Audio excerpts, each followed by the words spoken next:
नमस्कार दोस्तों, तहसील खन्ना पॉडकास्ट में आप सभी का स्वागत है। बारिश का मौसम है, बरसात हो रही है और इसी बरसात में एक कहानी याद आई। ये कहानी है उन दो दोस्तों की जो इतने पक्के दोस्त, जो सारा दिन इकट्ठे रहते, इकट्ठे खाते, इकट्ठे घूमते, इकट्ठे उठना बैठना सब कुछ साथ, और ऐसी दोस्ती जिसकी लोग मिसाल देते। लेकिन क्या हुआ उस दोस्ती में, जो एक दोस्त को दूसरे दोस्त का कत्ल करना पड़ गया। बड़ी इंटरेस्टिंग कहानी है और ये कहानी अगर आप ध्यान से सुनेंगे तो आपके दिमाग में ये कहानी बस जाएगी। कहानी सच्ची है या काल्पनिक है, इसके बारे में मैं आपको नहीं कह सकता क्योंकि सुनी सुनाई बातें हैं, लेकिन कहानी बहुत इंटरेस्टिंग है। तो इसको बड़े ध्यान से पूरी कहानी सुनिएगा और मैं दावा करता हूँ इस कहानी को सुनने के बाद आपको ज़रूर मज़ा भी आएगा, सबक भी सीखने को मिलेगा और काफ़ी कुछ भी सीखने को मिलेगा।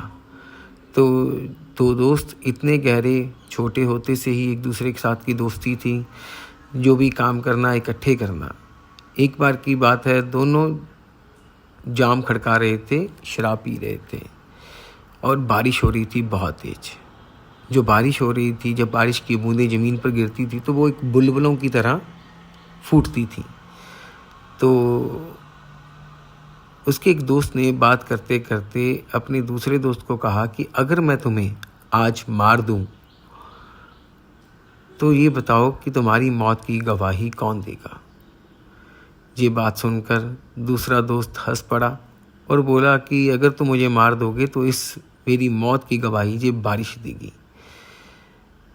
इतनी बात होते ही दूसरे दोस्त ने पूछा कि वैसे तुम मुझे मारना क्यों चाहते हो। उसने कहा कि मेरे को तुम्हारी कोई बात ऐसी थी जिससे मेरे दिल को ठेस पहुंची और मैं चाहता हूं कि अब मैं इस दोस्ती का अंत कर दूं और तुम्हें मार दूं। दोस्ती इतनी गहरी थी।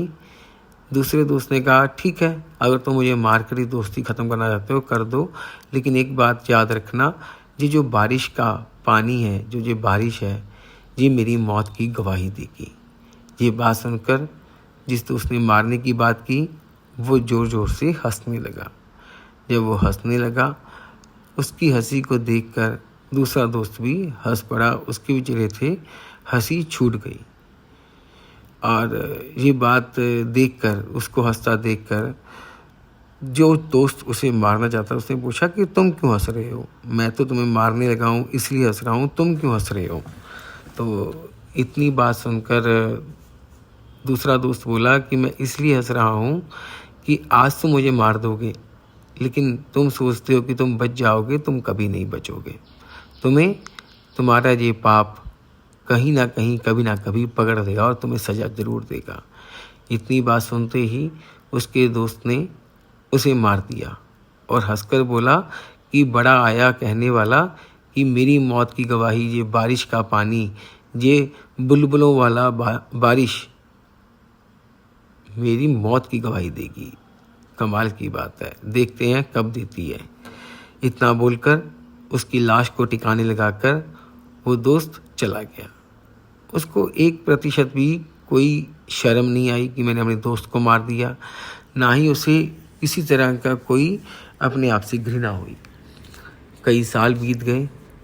बहुत साल बीतने के बाद वही लड़का जिसने अपने दोस्त को मारा था, वो अपने दो दोस्तों के साथ बैठकर जाम खड़का रहा था। जाम खड़काते खड़काते बात चल पड़ी कि हमारा एक दोस्त हुआ करता था अभिषेक, बेचारा मर गया पता नहीं कैसे। उस समय भी वैसे ही बारिश हो रही थी, बुलबुलों वाला बारिश पड़ रही थी। तो ये बात देखकर जिस दोस्त ने उसको मारा था वो अपने दोस्तों के आगे हंस पड़ा।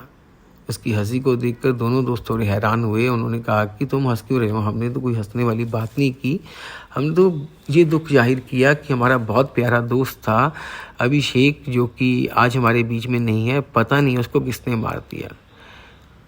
शराब इतनी हो चुकी थी कि नशे में धुत उसने बोल दिया कि बड़ा आया था कहने वाला कि मेरी मौत की गवाही ये बुलबुल वाला बारिश देगी। उस रात मैं ही उसी के साथ था और इसी बारिश में मैंने उसका कत्ल किया था। और कहता था कि जब तुम मुझे मारोगे, बेशक जहाँ कोई इंसान नहीं है, लेकिन एक ना एक दिन ये बारिश, ये बुलबुलों वाला पानी, ये बुलबुलों वाली बारिश मेरी मौत की गवाही देगा।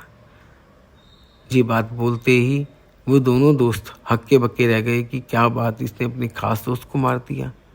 और इतनी बात बोलती जिससे मैं दोस्त को मारा था, उसकी भी शराब सारी उतर गई। उसको समझ नहीं आया कि वो क्या बोल गया, और अपनी कत्ल की गवाही वो खुद ही दे गया। इतने पे उन दोनों दोस्तों ने पुलिस को बुलाया और जिसने अभिषेक को मारा था उसको जेल करवाई। इस कहानी से क्या समझ आता है? इस कहानी से समझ ये आता है कि अगर हम जीवन में कुछ भी गलत करते हैं, कुछ भी बुरा करते हैं, किसी का नरादर करते हैं, उसकी सज़ा हमें आज नहीं तो कल मिलती ही मिलती है। बेशक आपने कोई ऐसा काम किया जिसको शायद कोई नहीं देख रहा, लेकिन आपकी आत्मा, आपका ज़मीर तो उसको देख रहा है, वो भगवान तो देख रहा है। तो ना तो लोगों के बीच में, ना अकेले में किसी का बुरा ना करें। हाँ, अगर कोई आपके खिलाफ जाकर आपसे गलत करता है तो आप बेशक उसको मारने का तो सोच ही नहीं सकते, हाँ उसको सबक सिखाने का ज़रूर सोच सकते हो। लेकिन एक बात ज़रूर मैं कहूँगा कि कई बार हम लोगों को लगता है कि मैं तो अकेला ही हूँ, अगर मैंने कुछ गलत कर भी दिया, चोरी कर भी ली, यहाँ कौन मुझे देख रहा है, जब मैंने किसी का मार दिया, किसी का बुरा कर दिया, मुझे कौन देख रहा है। बेशक आपको उस समय कोई इंसान नहीं देख रहा, लेकिन आपकी आत्मा, आपका ज़मीर आपको देख रहा है, और यही ज़मीर, यही आत्मा एक ना दिन आपकी गुनाह की सज़ा बनेगी और आपको सबक सिखाएगी। तो दोस्तों, इस कहानी से ये सीख मिलती है कि हमें जीवन में कभी भी किसी का बुरा नहीं करना चाहिए। हमेशा हर इंसान का आदर मान सत्कार करना चाहिए, उसका भला करके हमें अपने जीवन में आगे बढ़ना चाहिए। अगर किसी ने आपका बुरा भी किया है तो उसको सबक सिखाने के कई रास्ते होते हैं। तो आप अपने आप को इतना सक्षम करें कि आप उसका मुकाबला कर सकें, लेकिन मार कर नहीं, क्योंकि जीवन सबके लिए अनमोल है, सबके लिए उतना ही ज़रूरी है जितना आपके लिए ज़रूरी है। और हो सकता है सामने वाले को आपसे ज़्यादा जीवन की ज़रूरत हो, लेकिन वक्त रहते उसे उनको संभाला नहीं और आज वो इन चीज़ों में फंस चुका है। तो उम्मीद करता हूँ आपको मेरी वीडियो अच्छी लगी होगी। कल मैं आपके साथ फिर कुछ नया लेके मिलूँगा। धन्यवाद, बाय।